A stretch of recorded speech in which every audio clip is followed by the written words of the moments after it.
So, Danian, how many times have you died? Well, I've been clinically dead 3 times, but I've had 4 experiences, what you would call near-death experiences. And what did you learn through these near-death experiences? That to even conceive that you're going to die is an insane thought. No one dies. It will never happen. And after being a hospice volunteer for more than 45 years and being with more than 2,000 people going from this world to the next, I can tell you conclusively that you will never die. And when that comes into your thought pattern as a place of value, then you start to really look at who you are and what greatness you can achieve in your life when you are going to be you forever. Because think of how long forever just got if you're never going to die. How sure are you of what you just said? I'll say it again. After being dead more than 4 times, or struck by lightning and dead for 28 minutes, open heart surgery, brain surgery, open heart surgery. Those are near-death experiences except for the lightning strike. And then after open heart surgery, I had to be resuscitated 3 times. That's dead. No pulse, no respiration, no EKG. And after dying with thousands of people and studying death for now more than 45 years, unequivocally, without question, you will never die. And why? You are a great, powerful, and mighty spiritual being with dignity, direction, and purpose. So the only thing that can ever possibly go wrong in your life is you let something affect your dignity, which skews your direction and your purpose. And that's where every one of you are who thinks you're going to die. So get over it. So what happens? You're struck by lightning, you die. You have cancer, you die. Whatever happens, you die. Tell us what happens immediately after that moment. Okay? Once again, nobody dies. What happens is your spiritual ethereal self releases from the meat sack. The body.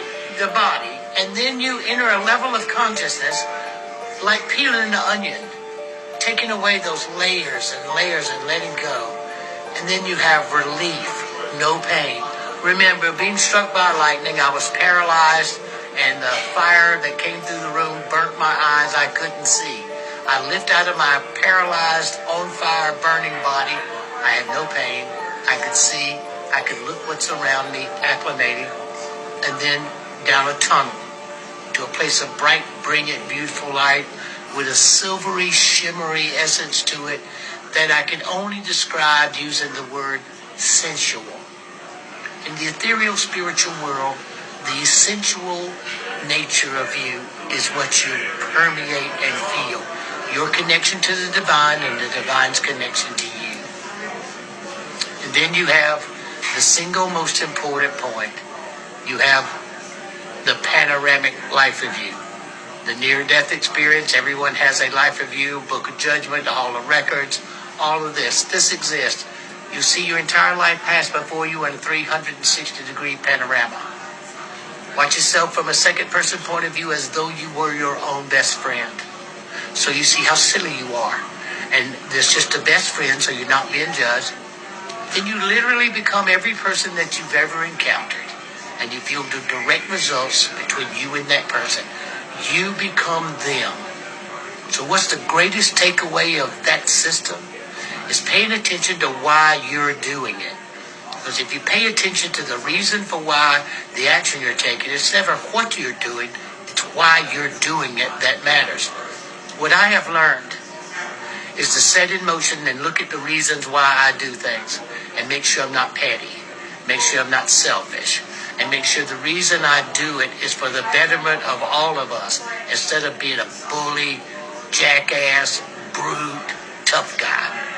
Always be smart, be loving, and be appreciative. And keep your dignity intact, because if you think you're going to die, then somebody can scare you with the lack of knowledge you have of what's next. You cannot scare me. So when you look at why you do things or why you have done things, can you give us another example that people can relate to, that they can apply in their daily life? The most important thing about looking at how do you apply the panoramic life review to your daily life, think of this. The measurement of your existence, and I hope some of you have a religious tone. I don't know how to phrase this other than this. That when you look at the value of your life, 360 degrees, second person point of view, and then being every person that you've ever encountered, you're going to know the reason why you did what you did. Because you're them. You could have just hurt their feelings because you were mad. Well, you're going to feel that anger. You're going to feel that hurt. Or you could have said something to them that made them angry and mad, but it was you trying to help them and to care about them and to appreciate them. Well, when you feel them, you're going to feel that place of where you came from and how they felt. Always remember, it's never what, it's why. So why I'm doing these videos is the guy who's doing this, I love him and appreciate him because he's a great warrior and a great person. And I hope that every one of you that listens to this, remember, I love you and I appreciate you because I love and appreciate me. Are we all the same? Are we all one? Are we all God? So a lot of times people say, are we all one? Are we all the same? Are we all God? Well, what's the most important thing to remember about that is we in this particular form, this particular dimension, this third dimensional reality, we are the golden ones. Everybody wants to be us. So all the aliens, extraterrestrials, interdimensional, Satan worshipers, all that, they all want to be us. They're all jealous and envy of us because we are the golden divine ones. Great, powerful, and mighty.